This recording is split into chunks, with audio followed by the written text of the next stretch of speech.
Thank you very much. There's a lot of guff about me and your packs. I'd like perhaps just to mention where I'm coming from philosophically to start with. Brought up as a devout Anglican, lost my faith and became a humanist at university. Typical 60s idealist, first year VSO volunteer, formative civil rights summer and so on. Became a diplomat in this naive view that people, although nations were driven by self-interest, they applied enlightened self-interest. And I was interested early on in the famous prisoner's dilemma game, where you cooperate twice and then retaliate as the winning strategy. I learned otherwise, of course. I then, recently, I've started, instead of when they ask me my religion when I go into hospital, I put, instead of humanist, ecoist, which I see as a sort of deeper green and rather more religious variant on humanism. And if I can pick this up and work it, here's a picture of my God, insofar as that's a religion. Many of the feelings which are analogous to those of a conventional religion, awe, wonder, respect, particularly for the smear of life on this planet. That's the God that I worship, as it were, and also, of course, senses of sin and guilt for understanding the laws of biophysics and breaking them in damaging ways. Indeed, the only thing differing, perhaps, from a normal Christian God is the lack of reciprocity. My favorite quote from Archie the Cockroach, if you remember him, of Don Marquis, Generation May. It's an insect's view of life. He said, "I once overheard the survivors of a colony of ants, partially obliterated by a cow's foot, seriously debating the intentions of God towards their society." And my favorite medico-actuarial fact, not opinion, and I do like facts, is life is a sexually transmitted condition which is 100% fatal. The other point about our beautiful little biosphere here hanging on its ball of rock, smeared over it like a film of oil, is that it's finite.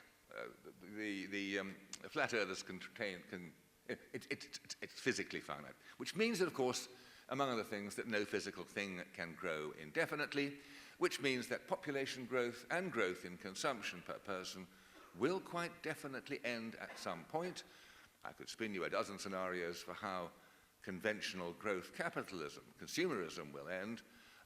But there are only two ways, as Greg said earlier, because we've had half this discussion already, there are only two ways in which populations can stop growing.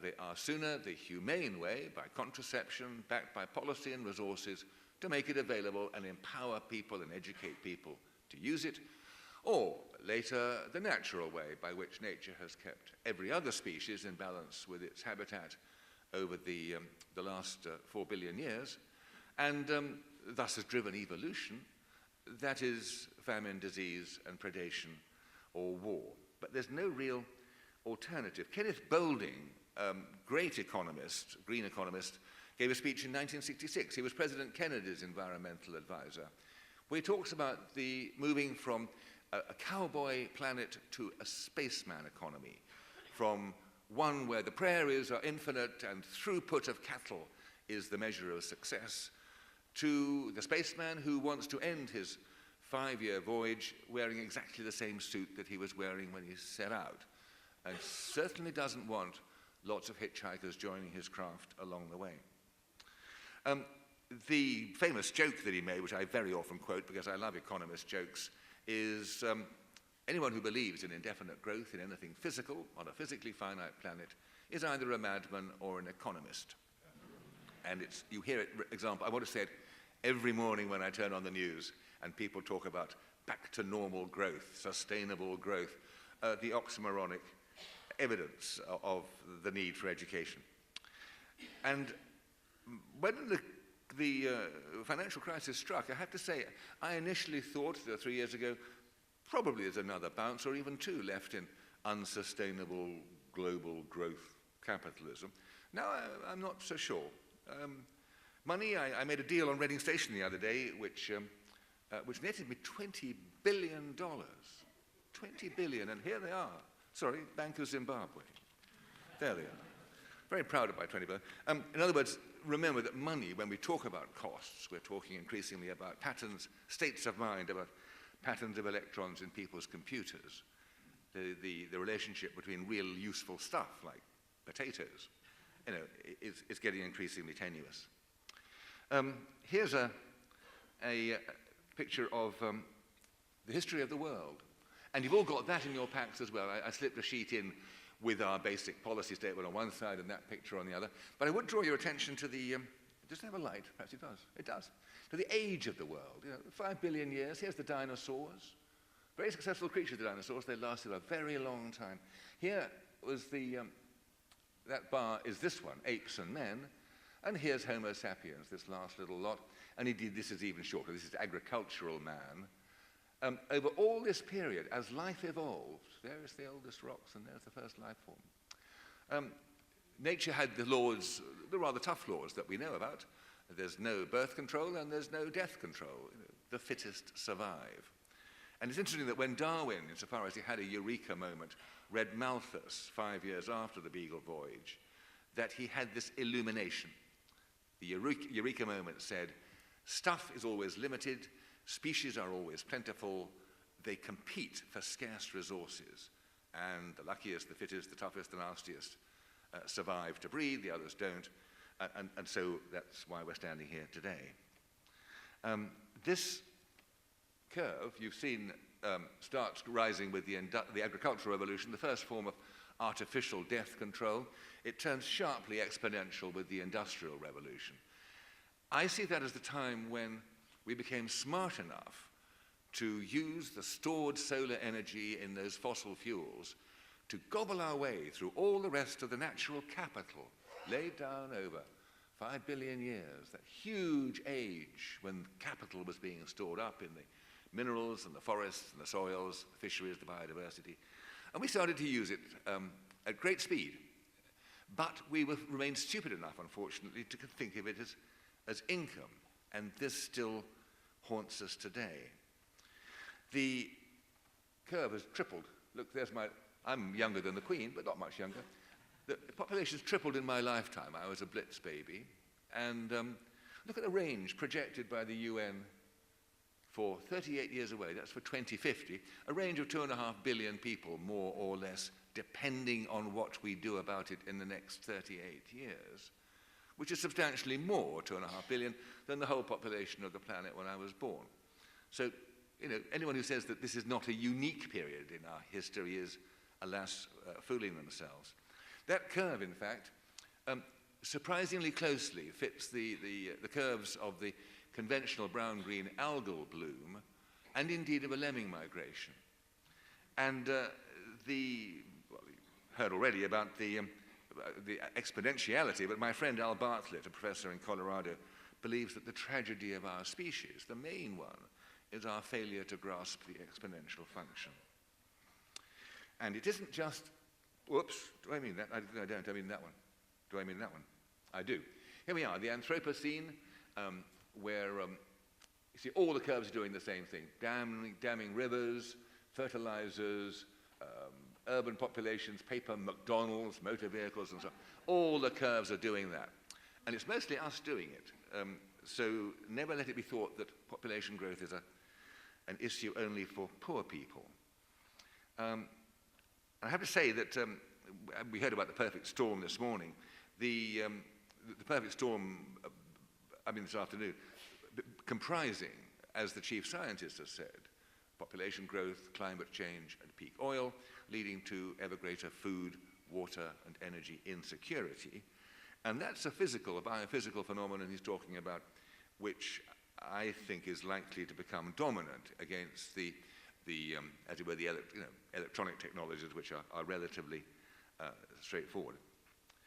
I have to say also that I regretted when you famously put up your very successful bus posters on the London buses 3 years ago or 4 years ago, that the second half of it read, there's probably no God, so stop worrying and enjoy your lives, or words to that effect, when it should have said, it's time to grow up and take responsibility. And I thank you.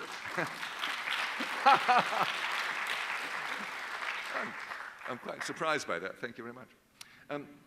The Translation into Africa of this is actually the UN projection for 2050, for the next 38 years. Look at Nigeria more than doubling. In particular, I feel for Niger here. Little Niger going from 16, of whom half are on food aid today, and they have a famine looming, to 55 million. I don't think Niger can feed 55 million people, and neither do they, because I was in DFID at a stakeholder group meeting for a big new family planning initiative recently, a worldwide video conference. And the guys from Niger chipped in and said, we've just got remarkable reductions in our fertility from our pilot project of mobile clinics accompanied by husband schools. You get the women to go to the clinic for the depot jab, and you get the men to sit down and learn how much better off they'd all be, and their kids wouldn't die so fast, and they'd be better educated, and they could afford food, with, if your wife's spaced, and how much healthier she would be if she could space her children. So it's not imposing stuff on them. It's not a matter of old, rich, white men like me telling young, poor black women to have fewer babies and blaming them for their poverty if they don't. They need help, and they're not getting it. I'm jumping ahead of myself. I was in, that, by the way, assumes fertility rates drop. But one of the problems is that when you ask people cold in Nigeria and elsewhere how many babies they want, they say, we want a lot of babies. That's what the girls say, because they've been taught to say it, and the dads say, with a proud, macho kind of, woof, I want even more. So the husband schools are pretty important, and empowering and educating women is pretty important. I was in Ouagadougou at a conference before Christmas, and I'd never been to West Africa. I must say the tragedy stealing up on the Sahel struck me poignantly, because there are some of the fastest growing populations in the world of herdsmen moving south ahead of the advancing desert with ever larger herds of scrawny cattle, where they're running into the fastest growing populations in the world of farmers still hacking away and degrading the soil, which washes off when it rains. And these two groups come into conflict. The cattle eat the crops, the farmers kill the cattle, the herdsmen raid the farmers. People are dying every day, probably, in these Cain and Abel struggles already along the Sahel. And I mentioned to Polly Higgins in the break that I could not see how this squared with the idea of prosecuting anybody. Ecocide is taking place, but how do you use prosecution? What's the use of that?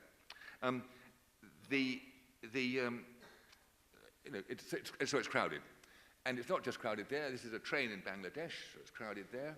And it's not even trains in Bangladesh. It's pretty crowded on the tube as well. I'm tall, so it's my armpit her nose might be thrust into, and I sympathize entirely. This is not helpful. And here's a rather bad graph of projection to 2100, where the top one, at 27 billion people, is what would happen with constant fertility. The high one assumes a high fertility level, but with instant replacement fertility, you still get to 10 billion. And we're not sustaining 7 now. We're merely supporting them by devouring natural capital. And only the low fertility, below replacement fertility variant gets us down to possibly a much more sustainable 6. Never forget that demographers, like economists, live in a sort of demographic bubble where they have to assume, for the purposes of their discipline, that the figures they project on the future will have no impact on the biophysical world beyond their computer, and vice versa. So they never factor into these absurd projections sharp increases in mortality following ecological collapse, whereas we know that those are inevitable at some point, those discontinuities. We just don't know when and how. And the same with economics. One can draw exponential curves in the future, but they're all going to stop in a physical world if they relate to anything physical. This is the theory behind that. Here's the IPAT function. Paul Ehrlich, one of our patrons, years ago. Environmental impact times, impact equals population times consumption. That's the key thing. It's one multiplied by the other, like the sides of a rectangle give the area.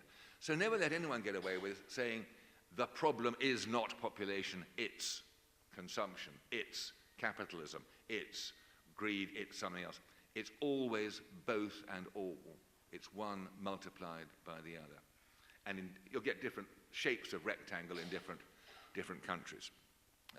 It is quite true that the rich countries consume vastly more than their share and must somehow be induced to consume a great deal less.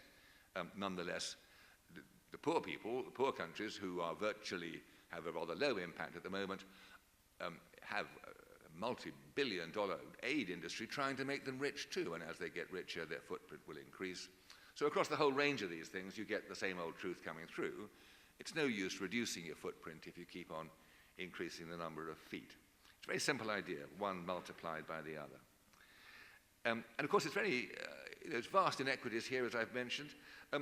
Within sustainable limits, if some have more, others will have less, if you want to keep within limits.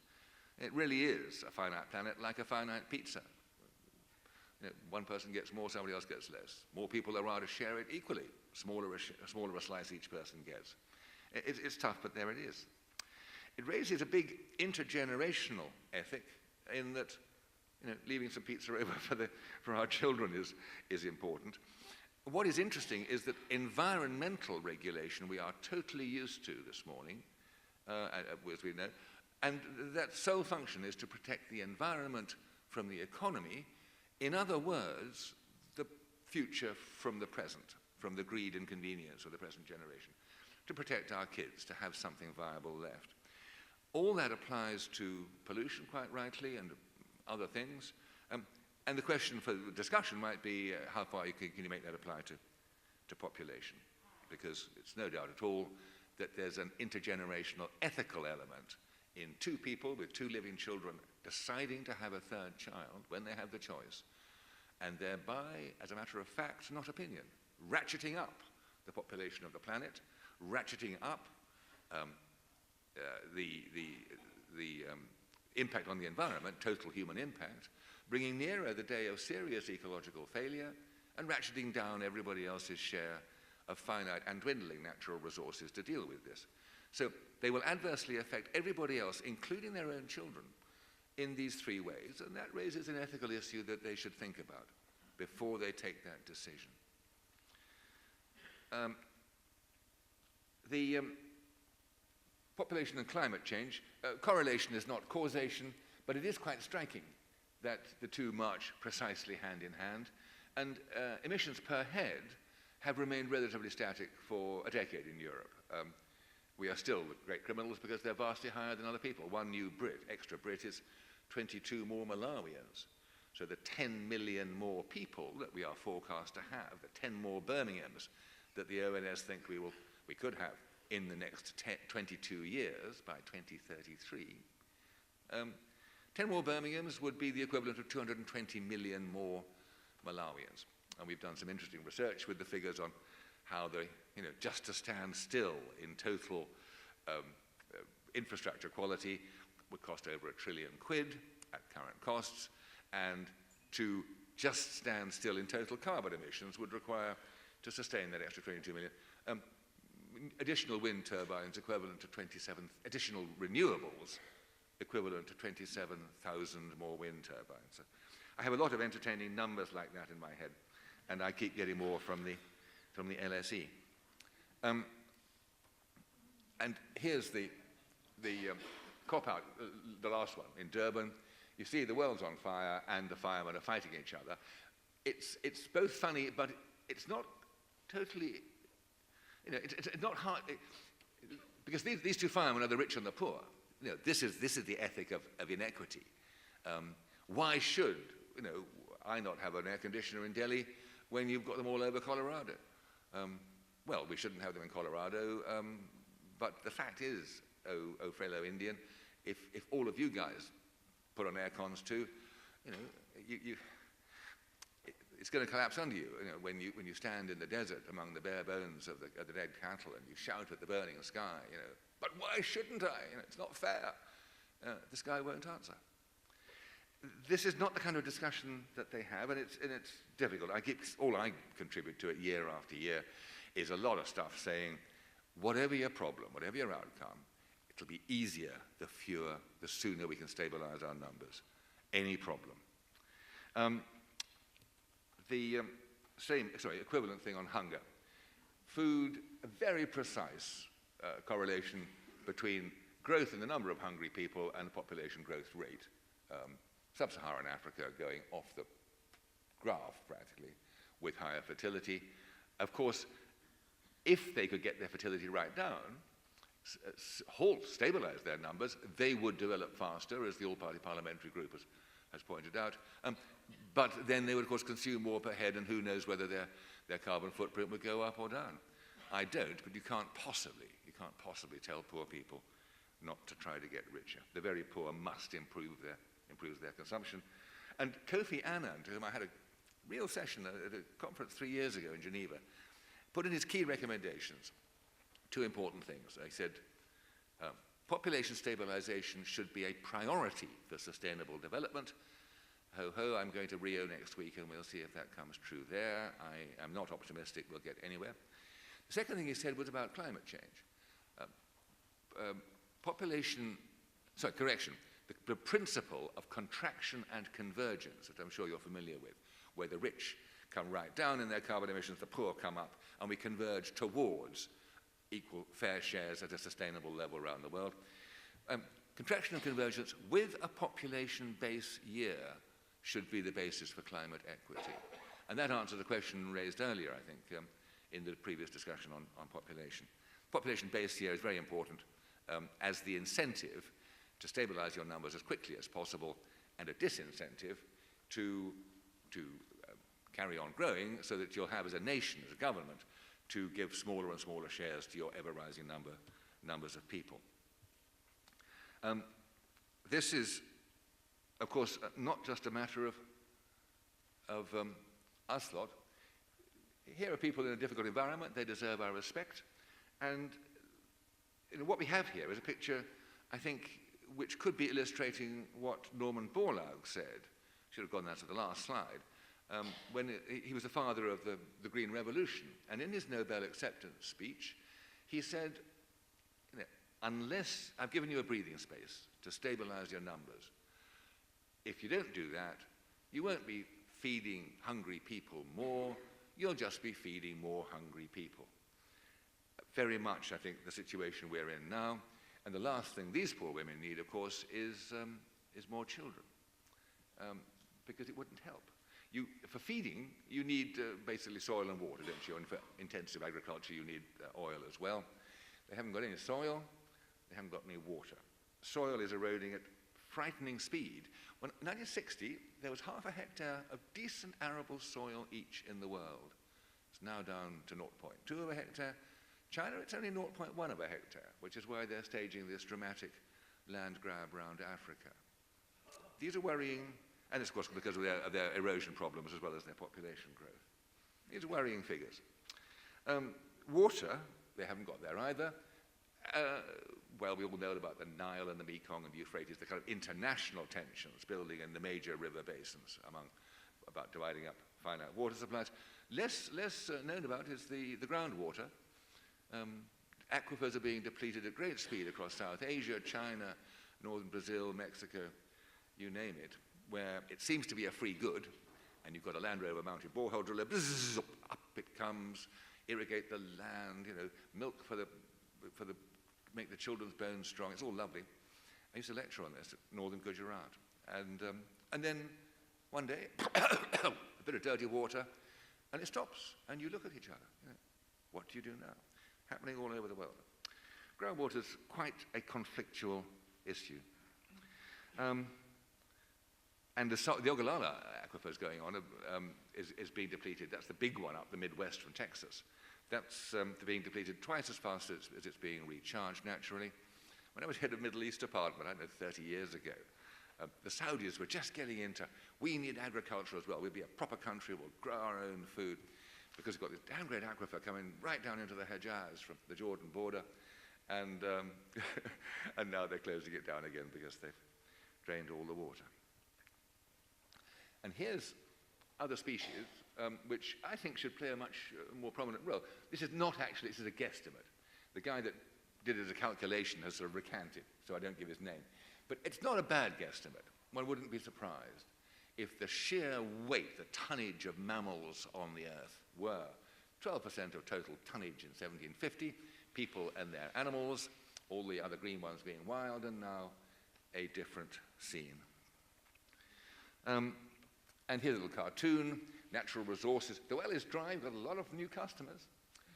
I think this is the one which raises with me the problem about the ecological ethic of the third child that I mentioned just now. Clearly, before you decide to have that third child and add to that gusher with the dry well, you should balance out your individual reproductive rights with your social and environmental responsibilities, including to the future generations, including your own kids. That's what we ask people, and they never do, of course. I got this from David King. He's talking to you tomorrow. I look forward very much to that. Last chief scientist. It's a summary. Whatever your problem, there they all are. Population makes it worse. And our dilemma can be expressed in a different cartoon. Here we are. I'm only going to say this one more time. Our only chance is self-control. But we are not bunnies. Aren't we lucky? We have this wonderful technology, family planning, to tackle that problem in a different way.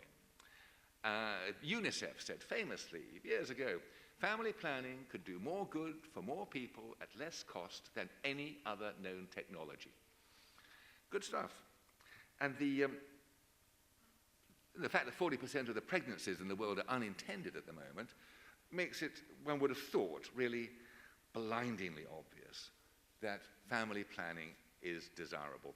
Universal access, cheap or free, good quality, good choices, education and incentives to use it, encouragement, empowerment of women, etc.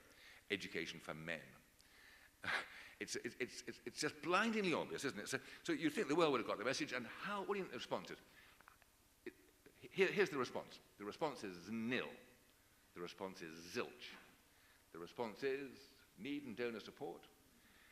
There that little blue line travels along still. Do you know, total world aid for family planning at the moment is less than, almost exactly 10% of the Goldman Sachs bonus pot. Isn't that a lovely figure? Really a derisory as that. And here's the same thing again. And this is how it's happened. It's happened because of HIV/AIDS, an ethical decision taken by governments to prioritize saving lives. Here's somebody sick with a disease that they will die of. We have these antiretrovirals. We pour in the antiretrovirals. We will save these lives, i.e. prolong these lives, a more accurate term. And look, family planning is the utterly residual, back one. Whoops. Here we go. Isn't it pathetic? Look at that. That's the decline in family planning. It's dropped off the map.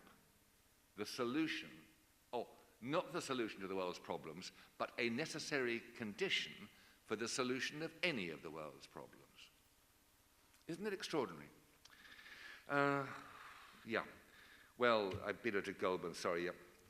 The question about future starvation is tricky. To put it right, I mean, different estimates about, nobody knows quite how you change attitudes. But to meet the unmet need for family planning in the form of services and the direct support services around them, not the more tricky, complex and cultural stuff, would cost about half of what Americans spend every year on Halloween. About $3.5 billion. It's not big stuff, really. So why does it happen? Well, I gave the game away with that nice little picture here. It happens because of hysteria. And that hysteria arose with this bizarre coalition, a conspiracy almost, quite unconscious, which formed in the late 1970s, early 80s, between the religious right, led by the Pope. This lady is not very happy, is she? The religious right, the liberal left, and elements in the feminist movement. And there's the religious right. Glad you mentioned that originally, about the power of the papal nuncio in those global negotiations. Stay the course. I could wax lyrical, of course, about the evils of that monstrous doctrine of theirs, but I've long since concluded there's no sense in discussing it politely with Catholics. You just pour loathing and contempt and accusations of the evil they're doing to the world on their heads.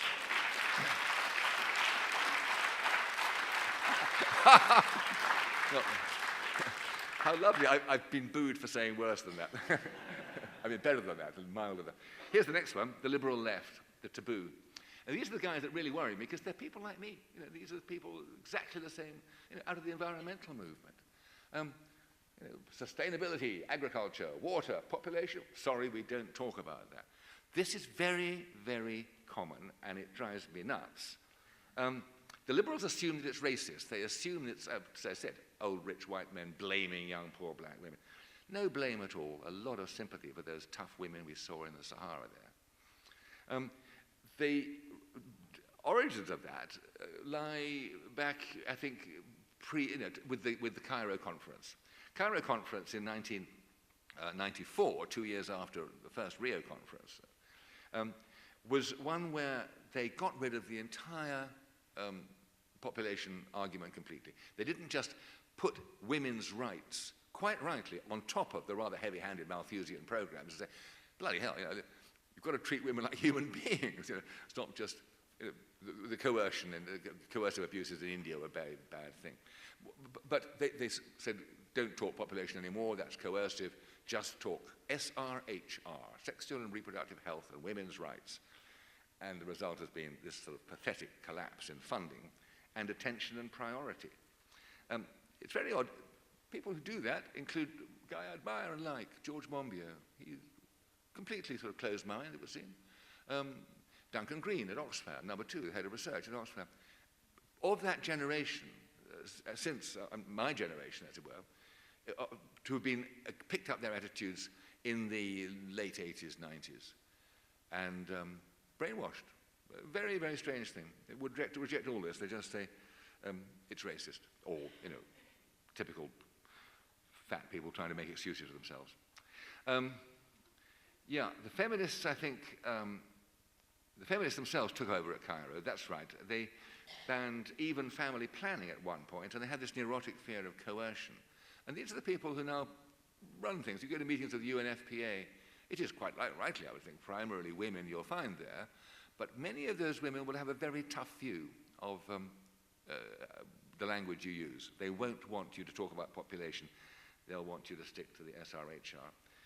And the result is that finance ministers aren't interested. Now, there are security ministers or environment or agriculture or industry. It's just a subset of health, the population issue, and that's where we've got to get it out from.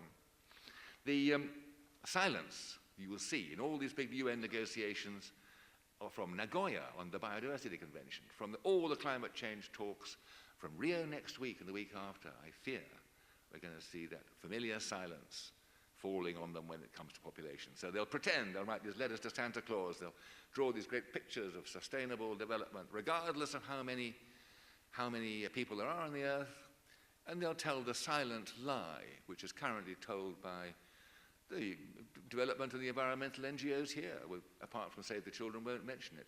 They always imply, I used to run a wildlife trust, constantly pouring stuff out. I'm president of all sorts of things, but out it comes, the literature, we're going to make it all lovely for butterflies, and we're going to make it sustainable. And the development people say we're going to make these people prosperous all over Africa, regardless. Population never mentioned, family planning not included. And they all know individually. You corner them and you say, well, why don't you mention it? They all admit it's true, of course they do. This silent lie. In the Foreign Office, we used to talk about suggestio falsi and suppressio veri. We never lied. We merely suppressed the truth and suggested the false. And that's what they do, these NGOs, so that's part of the solution as well, I think. Maurice Strong, the first Secretary General of the first Rio Earth Summit 20 years ago, put it very bluntly. This was when it was a legitimate debate. He said, either we reduce our numbers voluntarily or nature will do it for us brutally. That's as elegant a way of putting it as anyone. And if we still ignore it, which we quite likely will, rather a bad picture, kid with AK. All seen masses of people on television screens with AKs, haven't we? And we've seen masses of hungry people. What's interesting is that I've never seen somebody with an AK looking hungry. It's the people without the AKs that look hungry, because it's a meal ticket. At least that kid's not going to starve. He may have a horrible future in many other ways, but he won't starve, given that piece of hardware. Used to own a couple once. Dreadful. Presents and yet done. That's the reason why I do this. I mean, this is a personal note, a confession. It's my favorite person in the world. This is my little granddaughter. And she's the one whose future frightens me, and I wake at night. So there we are. What are you going to do about it? Well, I'll leave her up there because she's pretty. And the first thing is, everyone can always, at all times, break the taboo. You know, this conspiracy of silence. You'll find most people will agree with you.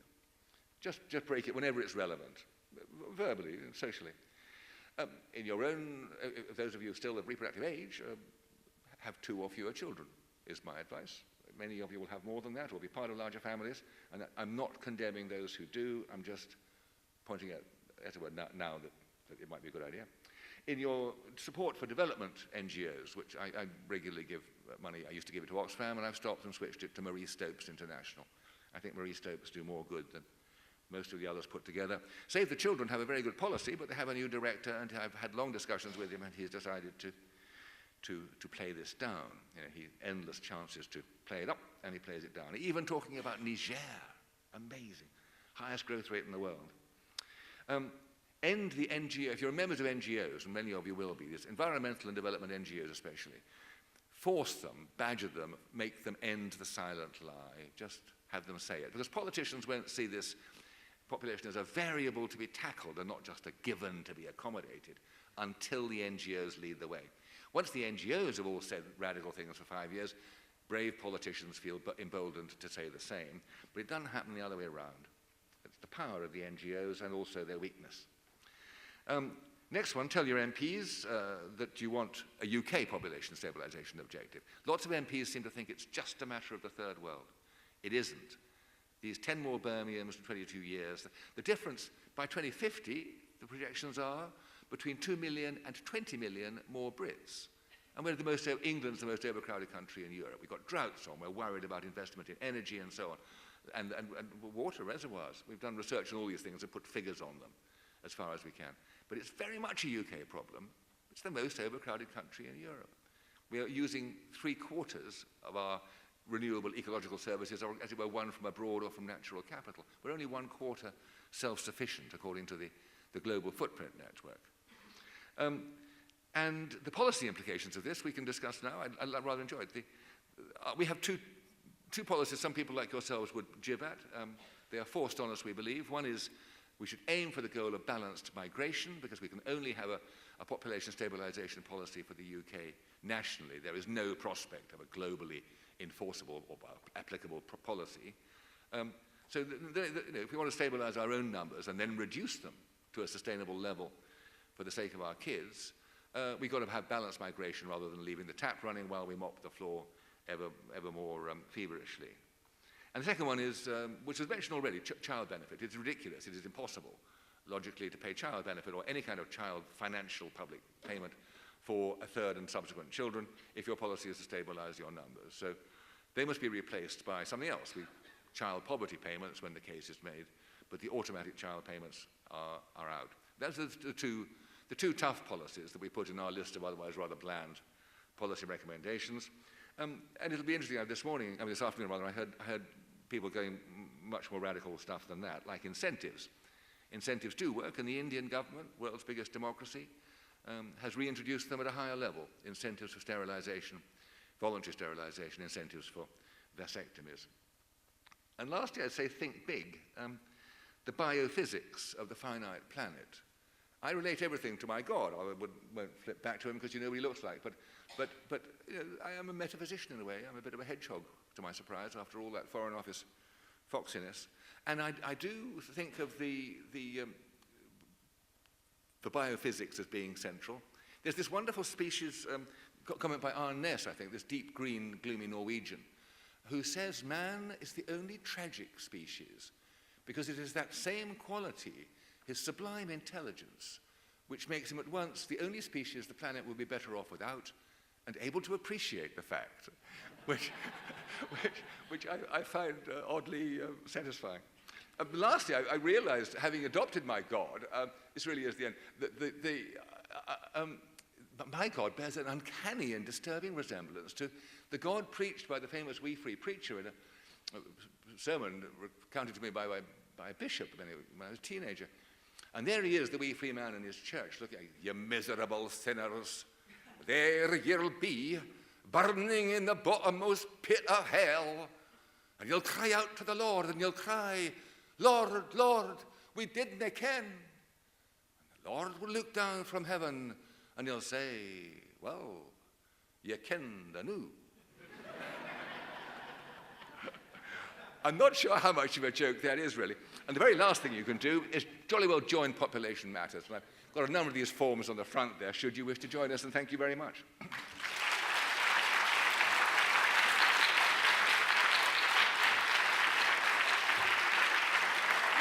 I go on far too long?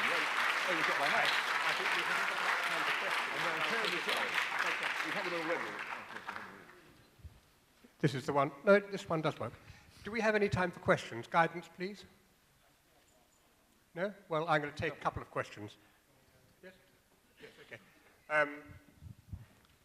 It was interesting just while people raised their hands. I'm sorry, hearing what you about talking about sexual and reproductive health rights as being a substitute for getting down to the serious business. That's right. And now the Vatican is outrightly attacking sexual and reproductive health rights wherever they raise. That's right. Because they see it as cover for family planning and abortion. Indeed. Right, who's got a question? Forgive me, could I ask one question first? Because it was a suggestion from the Chief Executive, I think. How many of you basically disagree with you? Because the gentleman up there, yes, I mean, I was going to call you anyway, but how many disagree with the point made near the end of the earlier debate we had? I'm just trying to get a show of hands. No, sorry, just in general about the population case. You're one of them, clearly. Okay, fine. Let me call you first then. Thanks. Right. Okay, question. Look, I have too many things to say, really. I'm shocked by your racist, colonialist view of the present problems in the world. I come from the third world. I've come from Brazil. We have a problem in Brazil which is related, for example, to the lack of water in several areas of Brazil. The Amazon forest is, as we all know, in trouble because lots of things are happening there. The devastation of the Amazon forest, the lack of water in certain areas of the Amazon forests, ironically, is not caused by the poor people, the small farmers who want to survive. It's caused, hang on a minute, it's caused by big capital, both national and international, related to soya, related to cattle raising. And what are these two products used? By Europe, by the United States? I disagree with the fact that you're talking about silence, that there is silence on several groups about the growth of the population. I sort of agree with you. I am not in favor of seeing the population of the world to be 20 million. I'm not, so don't misinterpret me. However, your view, for me, is the old-fashioned view of colonialists who look at the third world and say the problem is the poor and the number of children there. Can I finish? Can I finish? I did not interrupt you, please.